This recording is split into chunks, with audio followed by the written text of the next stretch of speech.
Hi there, Neil from Diagonal Move here, playing through Saratoga from GMT Games, part of the Battles of the American Revolution series, and it's from their tri-pack, which also included Brandywine and Guilford, Utah Springs.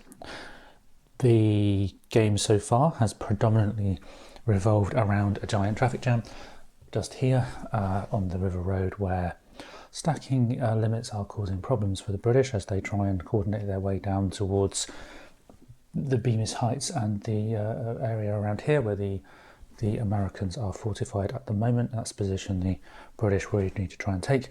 Most of the combat and all the various sort of more meaningful action is happening around Freeman's Farm, where there's been a bit of a scuffle here and there. This particular game, I'm probably going to gloss over a little bit some of the movement turns and concentrate more on the combat, primarily due to reasons of speed, and until these guys up the top here start doing something a bit more interesting, it's only going to add up unnecessary time to the video.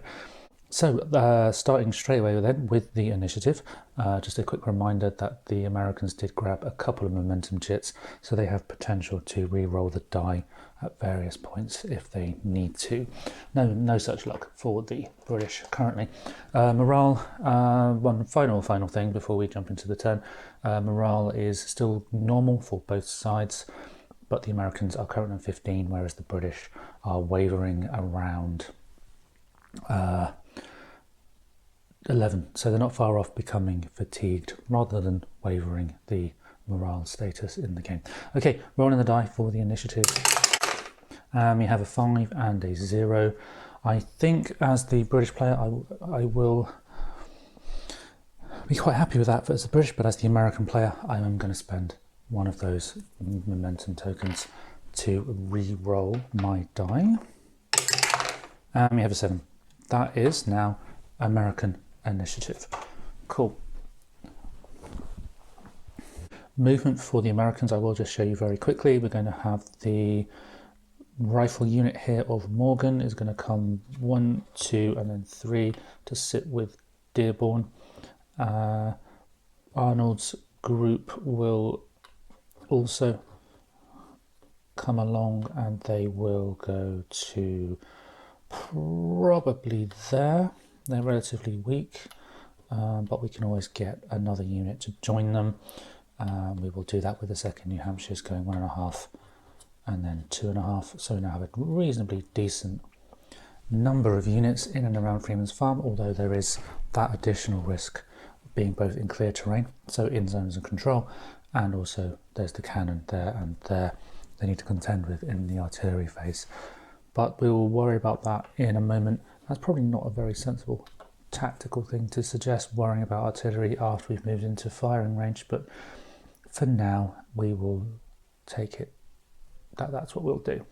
Right, meanwhile, the New Hampshires and the 2nd New York will stay put. I think they will protect this bit and cause problems there should the British try to come along and combine fire against Arnold. I think that's pretty much it for movement. The Americans could have a few others trundle their way along if they chose to, but there's so many garrisons to maintain around here that would actually be quite awkward for us to get all the way across, to be perfectly honest. So let us not worry about that right now, with the potential exception here of the 8th Massachusetts, who will come 1, 2, 3 and then 4 to support down here should they need to next turn. Already, movement is done. There's no rallying for the Americans. The disrupted counter there is on the Allied side, or the Allied, done it again. It's on the British Allies, so that is a British turn that would need to do the rally. Defensive artillery fire then. We have 1 and 2. Line of sight across there is good, so I'll just roll the die. Strength point of 1 with a distance of 2. I think that's something like a 7 or an 8. No, it's actually a 9 to hit for the artillery. And they rolled a 1, so they've missed completely, not even worrying there about any modifiers. The Walker heavy cannon here, or I say it's a heavy cannon, it's certainly a lot stronger than the others. That's 5 strength points. They can get the line of sight down the side there, down the hex side, because that's clear, and into Arnold, and that is a strength of 5, distance of 2, meaning that's 7 we need to roll for the heavier cannon. We've rolled a 2, and again, no real effect there, which is fine. Rifle fire for the Americans is going to be Morgan. The Jaegers have been captured, so there's no rifle fire possible for the British. Obviously this bit is simultaneous. The Morgan is not adjacent to any enemies though, so there's no rifle fire. They can't attack at a distance. So we then have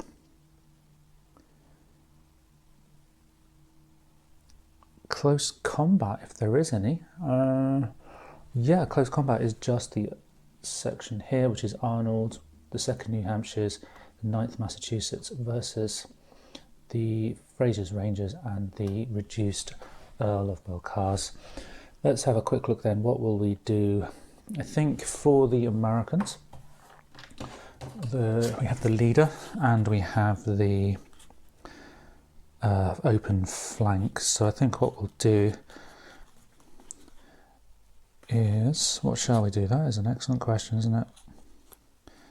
Let's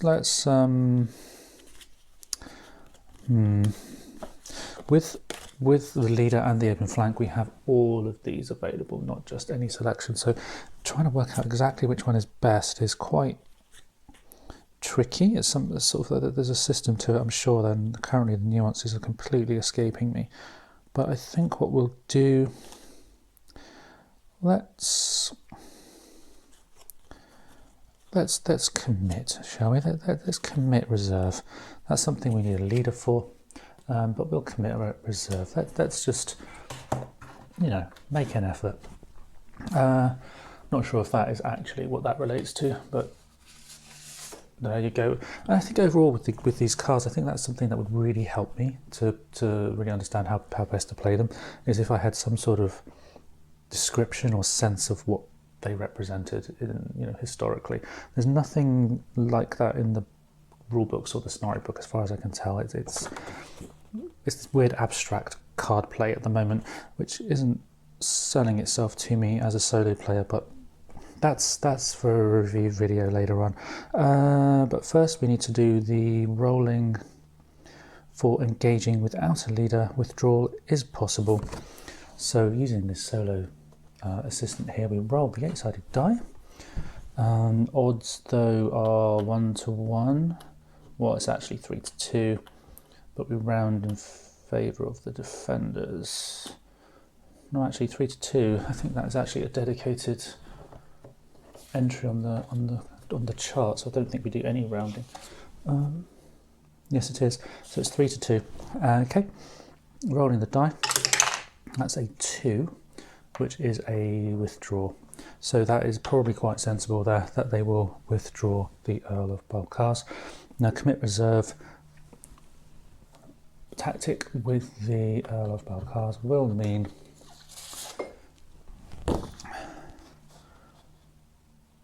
a 0 modifier. The British do not get away. There's not a no combat result, but there is no modifier applied.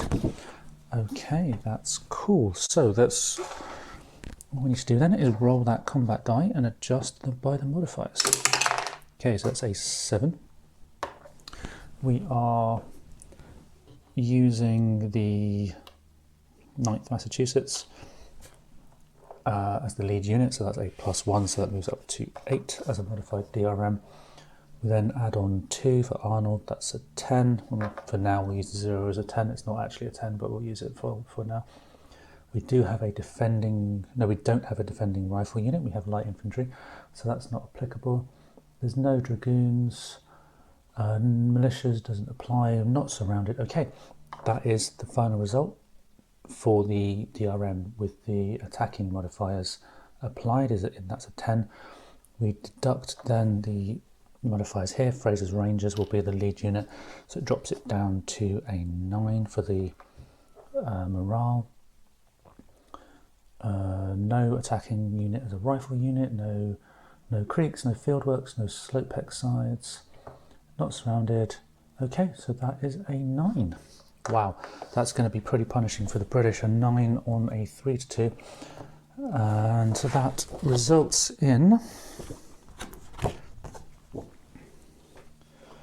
a step loss. Wow, so Fraser's Rangers are going to take a step loss, which actually eliminates them.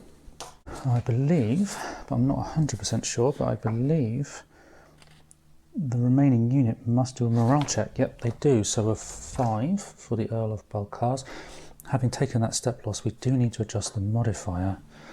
Now here's an interesting question. Do we adjust that modifier before we apply the step loss? Sorry, before we check for morale. I'm just going to apply the morale adjustment now. So that is now a -1 morale for the British. We do need to roll a +5. We've got a 9. Deducting the morale there would leave 8. They stay put. There's no need for them to retreat, which actually, from an American point of view, is probably not that bad.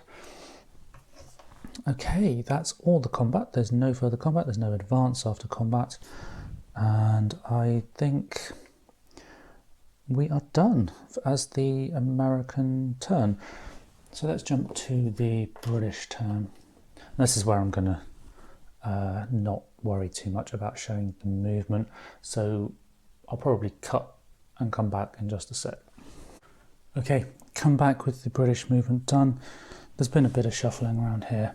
Delays again with the crossing that we can't use the road or strategic rate for.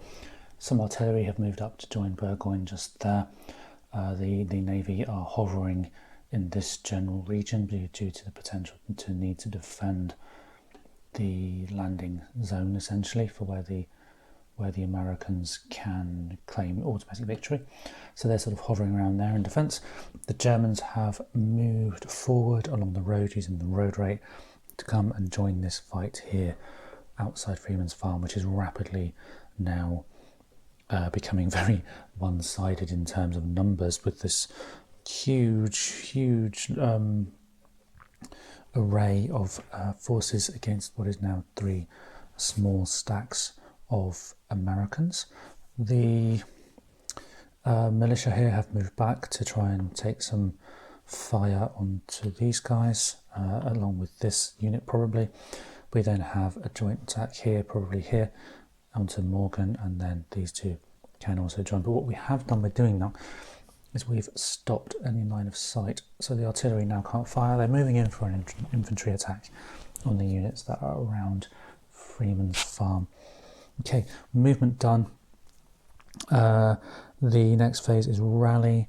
We need to do a morale check for the unit under here, which is going to be a +1 modifier for its own morale, adjusted by the overall army morale, so that's going to be a 0 modifier. +5 then. We have a 7, outstanding. So that unit has recovered, meaning we do also recover morale for the army. Awesome. Okay, defensive artillery fire. Now we only have 1 artillery in range, which is this one, but it's a strength of 1 against a distance of 4, so that American artillery right at the very top there, manning the river road, cannot actually hit anybody, so we'll be skipping the artillery phase at this point as well. Rifle fire. Only 1 rifle fire unit here, which is Morgan. Morgan is going to fire at the 62nd, I think. That sounds sensible. Try and free some space to one side. Although if we have a good result when we attack the Grenadiers, they may need to move backwards, and that could potentially cause some stacking problems. Although actually no, it wouldn't. Let's stick with our original plan and attack the stronger unit, which is the 62nd. So rolling a die on a adjacent rifle fire, we need to roll a 7. We have a strength of 3, so that 7 is moved to a 4. Okay, awesome. Morgan's going to have some fun now, rolling a 4. And we have a 7. Fantastic. We have successfully attacked and hit the 60-second redcoats there. There's no need to adjust anything for the modifiers for the DRM, so that's cool. So moving straight into the die roll for damage. And we rolled a 1. That's pretty appalling, frankly. We get a minus 1 AM, whatever that means. Let's look that up. Okay, the affected player reduces their army morale by 1. Disheartening amount of fire, but sadly no damage. Okay, next up then is combat. This is where things start to get a little bit messy. Right, we have, let's do the top downwards. So we have the 60-second redcoats and the grenadiers on the German side, both of whom are going to combine against Morgan and Dearborn. That's going to be a 1-to-1. Now it's important to note that Morgan is a rifle unit. However, the fact that he has a little star which suggests or denotes that he is a leader or a demi-leader, so not quite a fully qualified officer, but he is certainly in charge of this group here. That means that he doesn't worry about any rifle fire penalties in close combat, so he does not have any of those horrible little modifiers that the Jaegers suffered. But anyway, 7 versus 6 is a 1-to-1. Now, as the American player, I would 100% choose to try and withdraw right now. But it's the American player's turn. Sorry, it's the British player's turn. The American player is going to be modified using the solo assistant. So let's see what the American player can do. Sorry, the British player can do. I think we'll do a frontal assault. No, we can't do a frontal assault. We don't have a leader as the British. So we'll do an attack in echelon. And the Americans will engage without a leader. Withdrawal is possible, so let's roll that 8-sided die. We have a 6, and they will stand fast. So it's an attack in echelon versus stand fast. It's a +1 to the combat. Okay, so the die roll is going to be +1 to the British.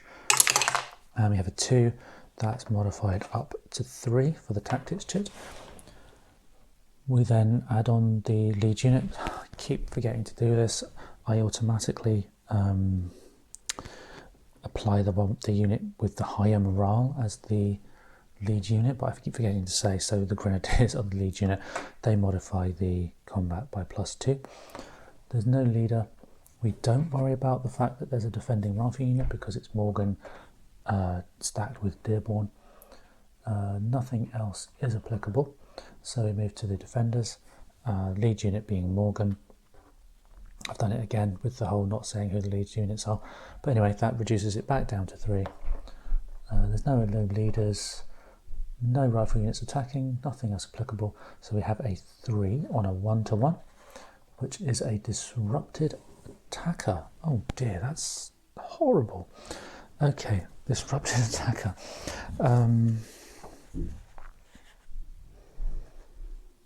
So the disruption means the lead unit, which is the Grenadiers, needs to withdraw 3 hexes and then become disrupted.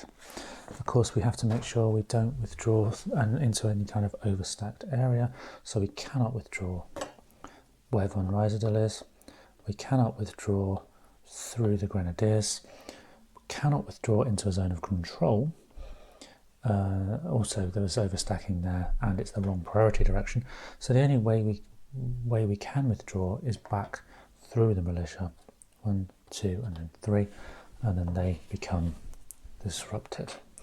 Now, because there's been a disruption, even though the disruption was caused during a combat that we initiated, we still lose morale. Okay, so then the British are becoming fatigued, as it says on the track. There's no similar adjustment for the Americans with a disrupted result. They don't advance after combat either. The vacated hex is a result of an attacker withdrawing, not a defender withdrawing, so the defenders don't advance after combat. Okay, next combat is the Grenadiers and the Earl of Balcarres. Grenadiers will be the lead unit this time. That is a 7 against Arnold's unit, which is a total of 6, so that again is 1-1. The British do not have a leader, so we're just going to let's do the same thing again. Let's do the whole attack in echelon. That worked quite nicely last time. But the Americans, they do have a leader. Withdrawal is possible.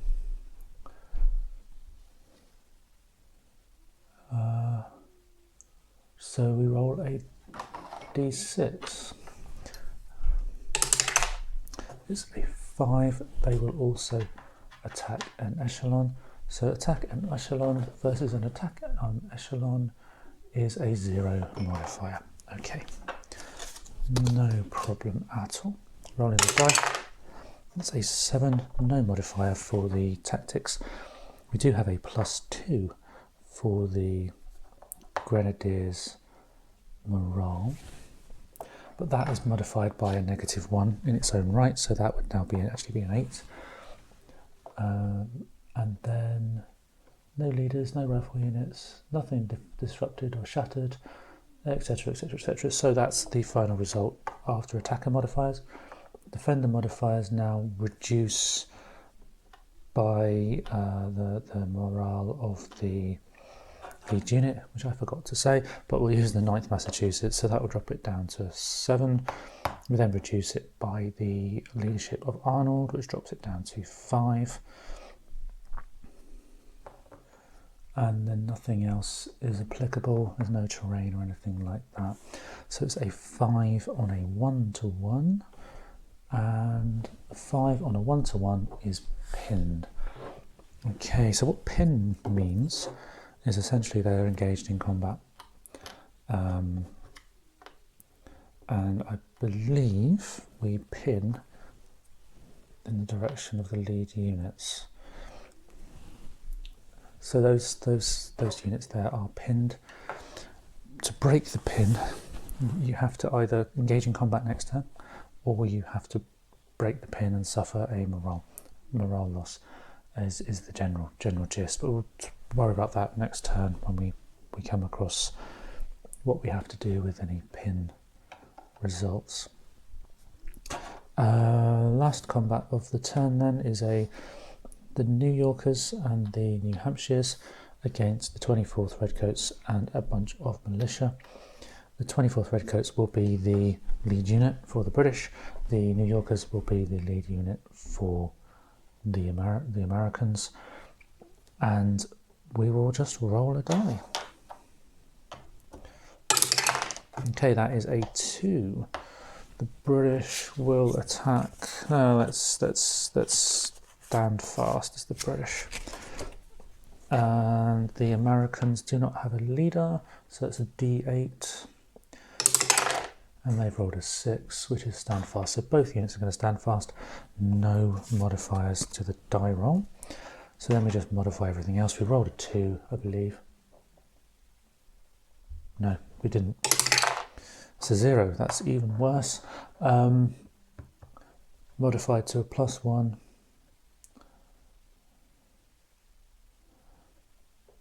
And that's it. Reduced by 1, so we're still at 0. We are still at a 0 for that combat result, and a 0 on a 1-1 means a step loss for the attacker. So the 24th takes a step loss. reducing the morale further.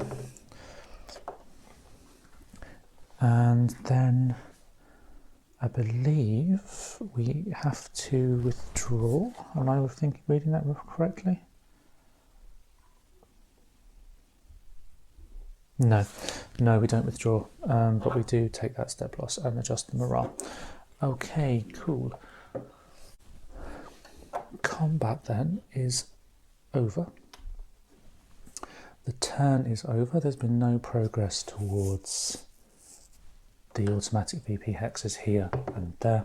So let's just jump into turn number 8. And we'll roll the die for the initiative. That is a 7 and a 1. 7 to the Americans, and the Americans will take the initiative. I think what we need to do for the American side is try to get out of combat a little bit. But first, let's bring this. Well, do we really? They're not in a zone of control. These guys are in a zone of control. We could and will have to combat. But what we could do is come here. That'll be 1.5 movement points of both of them, allowing us to separately attack the 24th. This is the New Yorkers and the New Hampshires. Attack the 24th, allowing the pin to attack those two. Morgan and Dearborn can attack the 62nd. That's probably a good way of dividing up the strength of the Americans. I am slightly concerned though that the Germans are going to come soon. They have some light infantry that can come straight across here, minimum terrain costs, so they will get there. But that zone of control for the rifle does add in an extra terrain cost, so only the light infantry will get there. But there's quite a lot of guys coming down that path there to the Freeman's Farm area. Okay, so the last thing then for the Americans will be 1, 2, 3, 4, 5, 6, and 7. We cannot go the full 8 because we would be adjacent to the enemy. That's using the strategic rate. Okay, that's everything. There's no rally for the Americans. There is no artillery fire for the British. Oh, actually, for the British, not here, but there would be here.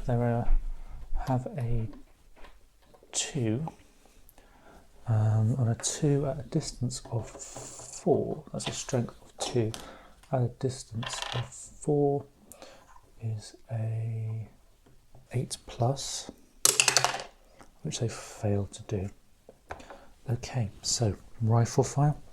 We are adjacent. It's going to be hitting on 4 if I remember correctly, Morgan. Well, it's a 7, so Morgan here has managed to shoot and hit the 62nd Redcoats there, and a modifier, a result of 0. Wow, that was awful. That is truly awful, but we can't spend momentum to re-roll that, so they just lose a morale. A quick note on momentum, I've just realised I've been playing it slightly wrong.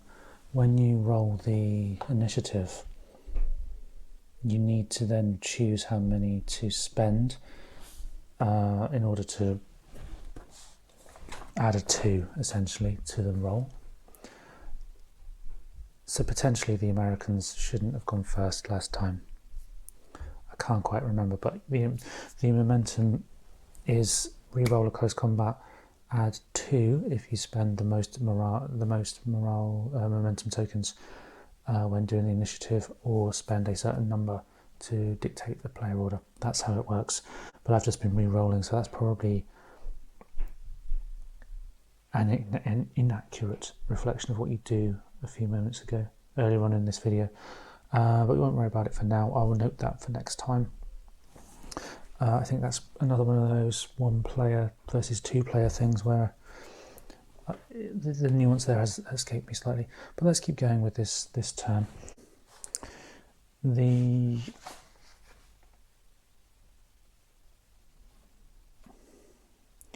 combat phase is next, and Morgan and the 62nd, that's a 3-2. Morgan and Dearborn will attack. They will they'll skirmish, I think. There's a limit of what they can do because they don't have a leader, but I think they'll skirmish. The British will roll, I think it's the 8-sided die. They don't have a leader. Withdrawal is possible. They are going to attack an echelon. So a skirmish versus attack an echelon is a +1 modifier. So the Morgan's units are going to get a +1 modifier. Let's roll for the combat roll. That's a 5 plus the 1 for the tactics card is a 6. Then Morgan will be the lead unit. That pushes it up to 8. And that's it, I think, in terms of modifiers for the attacker. Defender will reduce it by 1 for the morale. However, their morale is adjusted, so it's actually no change. Nothing else is applicable, therefore we have an 8 on a 1-to-1. And that is disruption for the defender. So this unit here has to move back 3, 1, 2, 3, and then becomes disrupted. The space is free, so we do need to now move into that as advance after combat. Disruption will reduce their morale even more. And now we do this combat here. Now we're stayed pinned. We haven't chosen to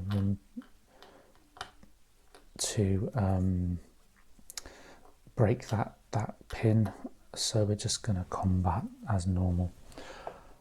And it will be 7 versus 6 again, so that's actually a 1-to-2 because you round in favour of the defenders. That's terrible. Okay, maybe I should have changed that, but anyway, it's done.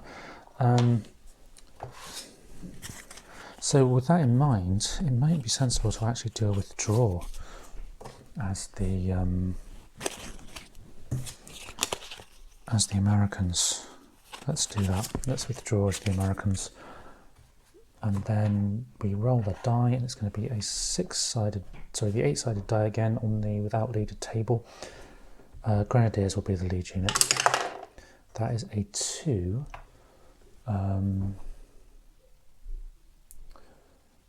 And they're also going to withdraw. Again, slightly different, but anyway, we've had a withdraw,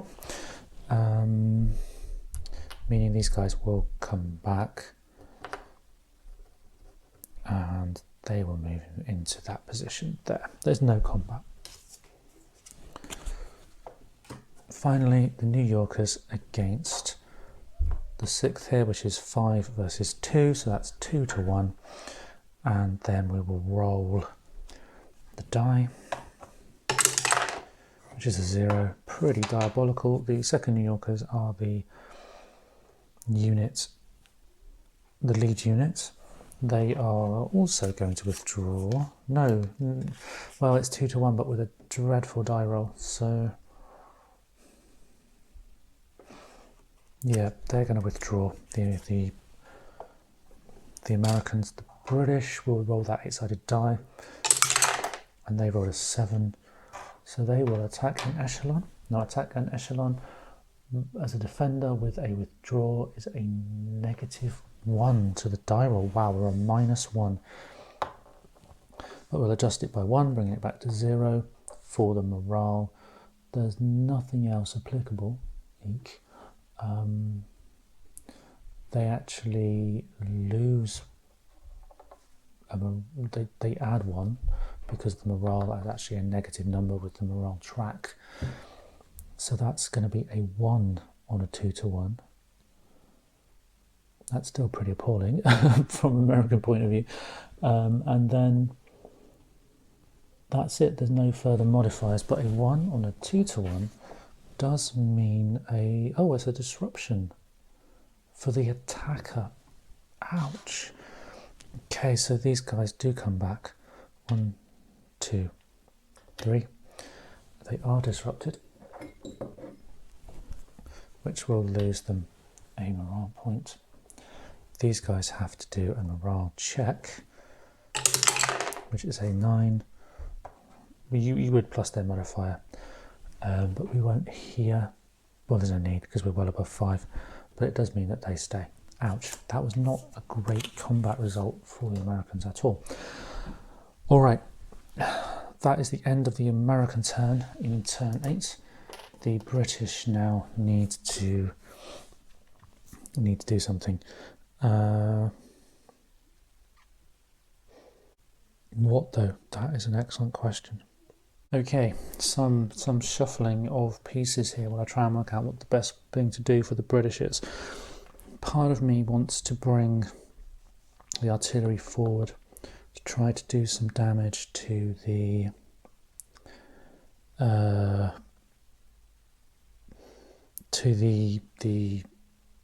American forces in the clear here with that artillery, but that won't work till next turn.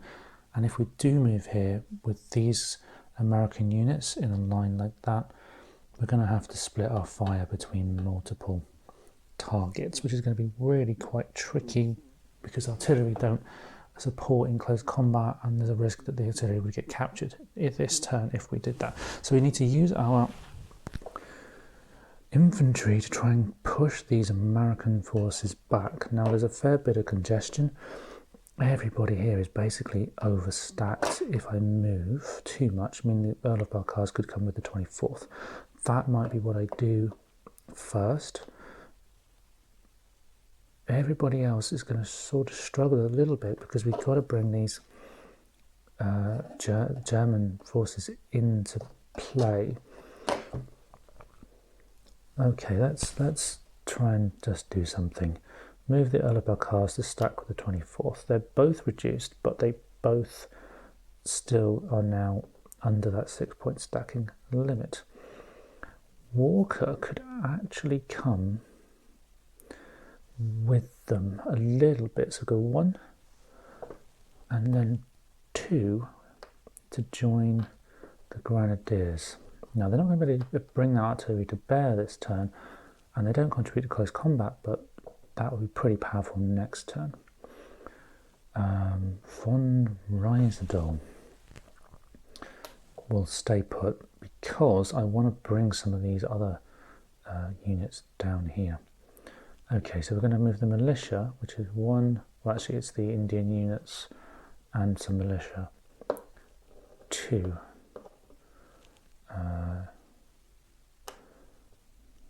3, and then that's where we'll stop for them. They're kind of out of the way, but hopefully it may be bringing to bear around here. The chasseurs,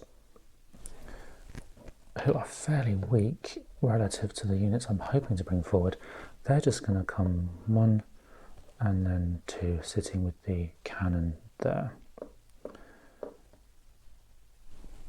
Prince Ludwig and von Retz, between them 5 strength points.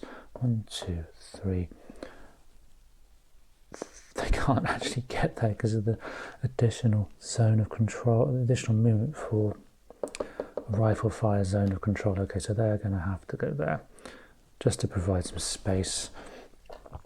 The light infantry will come 1, 2, 3, 4, and then von Specht 1, 2, 3, 4, and Prinz 1, 2. It's not a zone of control, so 3.5. Okay, that's the British and German movement there. I think we'll just bring these guys up. 1, 2, 3, 4, 5, 6. 1, 2, 3. More or less keep that as is for now. 1, 2, 3.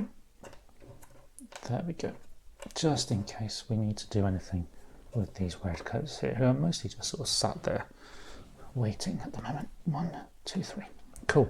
That is a movement done for the British. Some rallying. We have a 60-second and some grenadiers. 60-second first. That is a 0, so they don't recover. Grenadiers, that is a 7. We do need to reduce by 1 for the morale of the army. Still is a 6. Grenadiers do have their own morale of +2, so they actually stick at 7. Cool. So they do actually recover. So that morale gets adjusted back that way.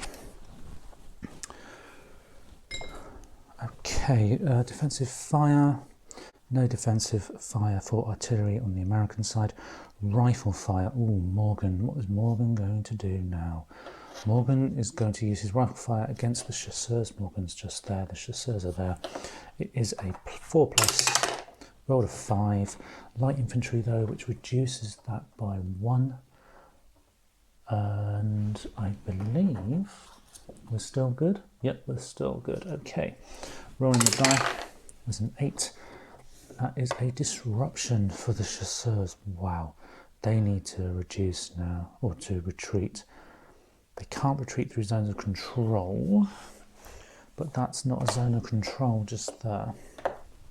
But let me check whether it's zone of control or adjacent.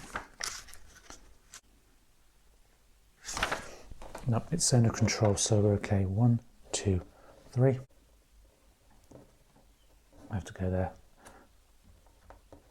And they are disrupted, meaning we do reduce that morale again. Okay, we have combats here between von Rysselbull, Prinz, Morgan and Dearborn.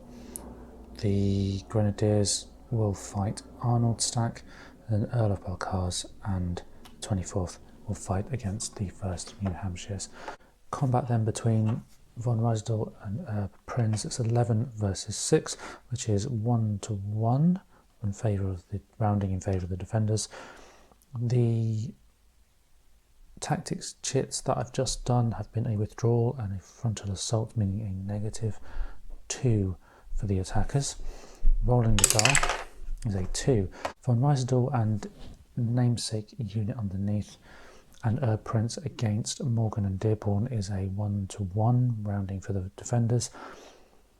Lead unit being the von Rysselbull unit and Morgan. The die roll was a 2. Tactics chits led to a -2 modifier, frontal assault versus withdrawal. So that's an overall beginning total of 0. We then +1 for von Rysselbull. No modifier for the unit's morale due to the morale track. So we are currently on a +1 result. We then take off 2, which brings it down to -1 for Morgan. No other modifier, so it's a -1 result on a 1-1. I believe that's going to be pretty bad for the Germans.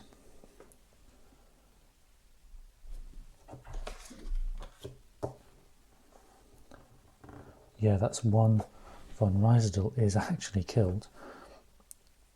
And a step loss. Wow, okay. That's a step loss.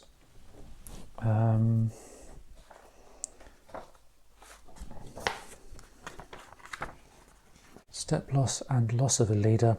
The step loss will reduce the morale again down to 5 there.